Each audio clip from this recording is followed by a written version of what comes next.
Amarkant Verma all India radio के कार्यक्रम कार्यकारी हैं, जिन्हें असम में उत्सवों को कवर करने के लिए नई दिल्ली से भेजा गया है।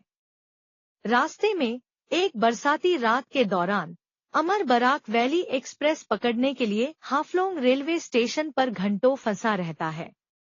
जैसे ही वह इंतजार करता है, वह धुआं पीने की कोशिश करता है और एक रहस्यमय व्यक्ति से माचिस या लाइटर मांगता है।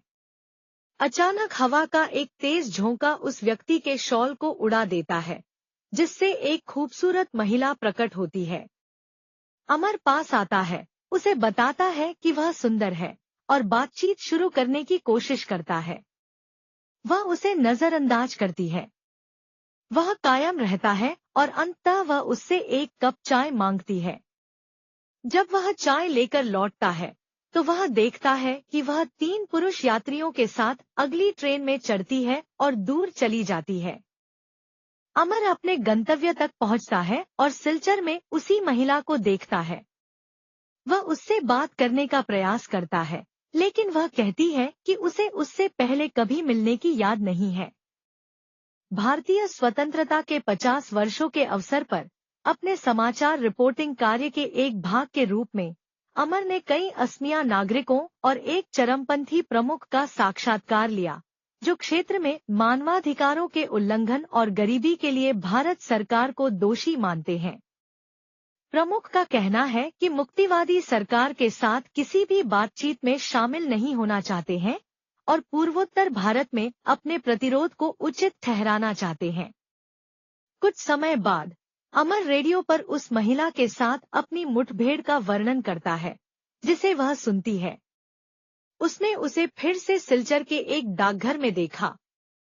इस समय वह उससे कहती है कि उसे अकेला छोड़ दो, लेकिन वह उसका पीछा करता है और उससे कहता है कि वह उससे प्यार करता है।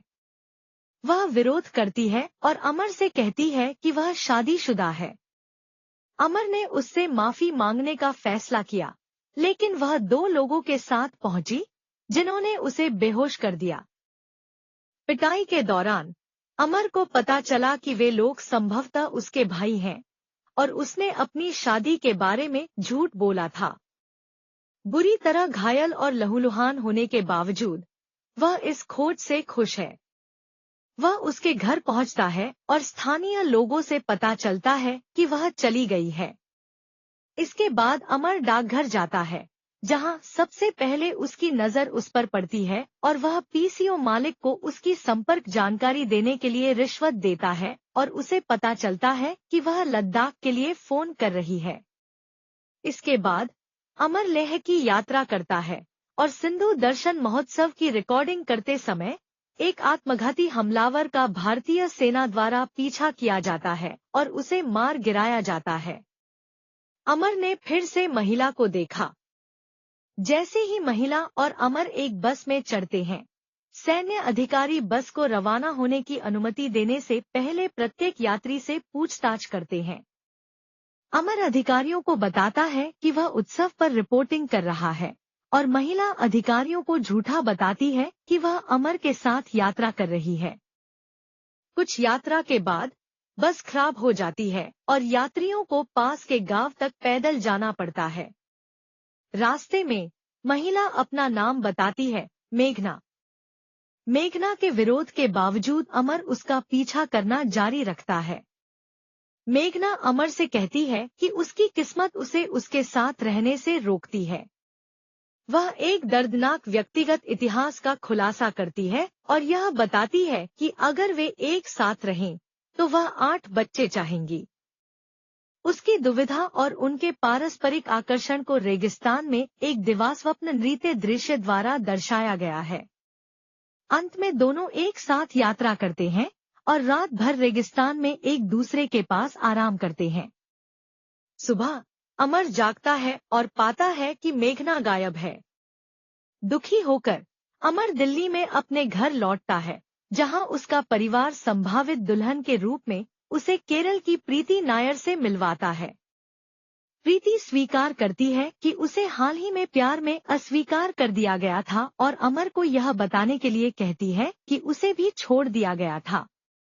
अपनी डेट पर अमर की नजर मेघना के एक सहयोगी किम पर पड़ती है, जिसने पहले उसे पीटा था। अमर कनॉट प्लेस तक उसका पीछा करता है, जहां वह उस आदमी को भूल जाता है।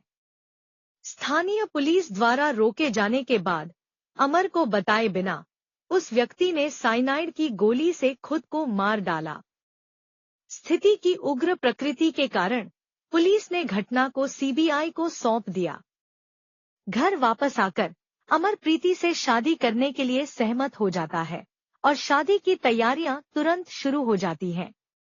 अमर को बहुत आश्चर्य हुआ।